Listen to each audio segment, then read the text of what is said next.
Hello दोस्तों, आज Divya pharmacy versus union of India discuss करते हैं। ये हाई कोर्ट ऑफ उत्तराखंड का जजमेंट है और ये मोर popularly known as Baba Ramdev case को कहते हैं। तो दोस्तों, इसमें हुआ ये था, ये जो दिव्य फार्मेसी कंपनी थी उसने एक लोकल इंडिजिनस वैरायटी को यूज़ कर लिया था और उसके बदले उसने बेनिफिट शेयरिंग नहीं की थी। तो दोस्तों, इसमें फिर उत्तराखंड की जो स्टेट बायोडाइवर्सिटी बोर्ड है उसने उससे मांगा था ये, तो उसने एक रिट पिटीशन फाइल कर दिया था इसको क्वाश कराने के लिए। तो उसे कंटेंशन ये थे कि स्टेट बायोडाइवर्सिटी बोर्ड के पास ज्यूरिसडिक्शन ही नहीं है ये करने का। क्यों? क्योंकि ये जो fair and equitable benefit sharing clause के अंडर जो आते हैं वो आते हैं फॉरेन सिटीजन्स या जो इंडियन सिटीजन्स हैं जो नॉन रेसिडेंट्स हैं, या एक कंपनी जो कि इंडियन इनकॉर्पोरेटेड कंपनी नहीं है, या even if Indian incorporated company है तो उसमें कंट्रोल एंड मैनेजमेंट बाहर है, जबकि ऐसा कुछ नहीं है इस दिव्य फार्मेसी ट्रस्ट के साथ। तो इसलिए उसने बोला कि हमें पे करने की ज़रूरत नहीं है। अपने सपोर्ट में उसने एक और पॉइंट यूज़ किया कि फॉरेन सिटीजन्स के लिए जो है सेक्शन 7 में ये बोला जाता है कि आपको एनबीए से प्रायर अप्रूवल लेनी पड़ेगी, but for others they just have to prior intimation देना होगा स्टेट बायोडाइवर्सिटी बोर्ड को। तो इसलिए एक ये मतलब there is the difference between prior approval and prior intimation, and we'll follow the golden rule of interpretation is the primary rule of interpretation is the literal rule। तो हमें literal rule ही follow करना चाहिए यहाँ पर। तो इसलिए उनका कहना था कि हमें पे करने की ज़रूरत नहीं है। Moreover, NBA cannot delegate its function to state biodiversity board। But contention में जो ऑपोजिट काउंसिल है वो ये कह रहे हैं कि we are not bound to follow literally, in fact we should follow purposive. क्यों? क्योंकि this statute came to give effect to our convention on biodiversity और it's in line with our international treaty obligation. Article 51 of the constitution कहता है कि India should follow shall respect the international treaty obligation.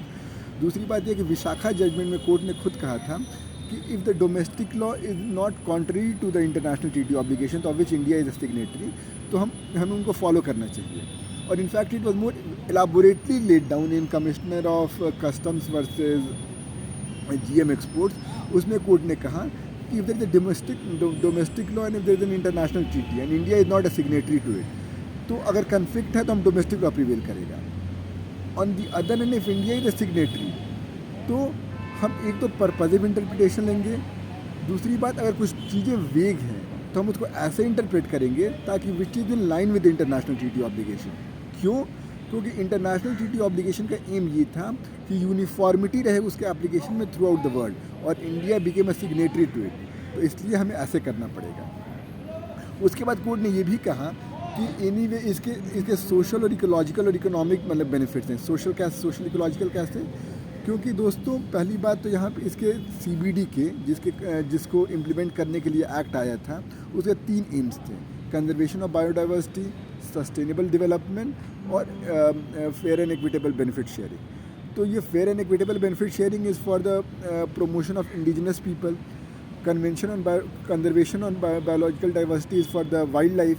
तो दोस्तों, इसके चूँकि socio economic ecological objectives हैं तो there is one more reason कि क्यों इसको पर्पजिव इंटरप्रिटेशन करना चाहिए। दूसरी बात इसका ये कहना था कि इसी एक्ट में एक बायोडाइवर्सिटी फ़ंड बनाई गई है और वो फ़ंड उसके अलावा उसको सेक्शन 23B में पावर दी गई है स्टेट बायोडाइवर्सिटी बोर्ड को रेगुलेट करने के लिए एक्टिविटीज़ को।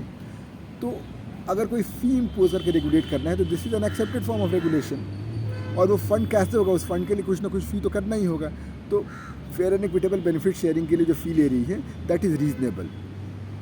Final court ruled in favour of the यही जो अपोजिट पार्टी है that is union of India और state of Uttarakhand and then Uttarakhand biodiversity board. It agreed कि हाँ, यहाँ पर हमें पर्पजिव इंटरप्रिटेशन करना होगा क्योंकि ये इंटरनेशनल ट्रीटी ऑब्लिगेशन के साथ है कि this act is not just in line with international treaty obligation but इसका प्रियम्बल कहता था कि this was enacted to give effect to the international treaty obligation CBD। उसके अलावा जो नगोया प्रोटोकॉल आया था 2004 में उसके लिए 2014 के रेगुलेशंस बने थे। उसके बाद कोर्ट ने ये कहा कि हमें सेक्शंस मतलब देयर इज़, आप खुद सोचिए कि पार्लियामेंट चाहती है कि इंडिजिनस जो फॉरेन एंटिटी जो ये नॉलेज इंडिजिनस नॉलेज एक्वायर करें तो वो बेनिफिट शेयरिंग करेंगे। तो व्हाट इज़ द मतलब ये isn't this an artificial segregation अगर हम इंडियन एंटिटीज़ को इससे बाहर कर देंगे? तो therefore it should be read with along with the in the same lines as foreign obligations for foreign client। उसके अलावा कोर्ट का फिर वही कहना था कि इसको हमें एज द कॉन्टेक्स्ट, जैसे मान लीजिए इसके it's a question of interpretation of statutes also. जो सेक्शन 2 में डेफिनेशन दी गई है पर्सन की, जिसके बेसिस पे ये क्लेम कर रहे थे अपने लिए protection, it opens with the phrase unless the context otherwise appears. और इस केस में कॉन्टेक्स्ट अदरवाइज अपीयर हो सकता है और अपीयर हो रहा है, क्योंकि अभी हमने इस चीज़ से देखा कि इसका पर्पजिव इंटरप्रिटेशन होना चाहिए और इन पर भी अप्लाई होना चाहिए। तो इन चीज़ों को मद्देनज़र कोर्ट ने रखते हुए कोर्ट ने कहा कि you have to pay the fair and equitable benefit sharing और you are not exempt from it, इसलिए ये रिट डिसमिस होगी। तो दोस्तों आई होप आपको ये केस समझ में आया होगा, और मैं एक वीडियो बना दूँगा कन्वेंशन ऑन बायोडाइवर्सिटी पे इंडिपेंडेंटली, उसको छोटे से डिस्कस करते हुए और नगोया प्रोटोकॉल को इंक्लूड करते हुए, ताकि उसके जो इंपॉर्टेंट सेक्शन है अपने थ्योरी में लिखने के लिए वो कवर हो जाए। तो दोस्तों मिलते हैं एक नए वीडियो में एक नए मैटर के साथ। Till then let's continue with the trust with law.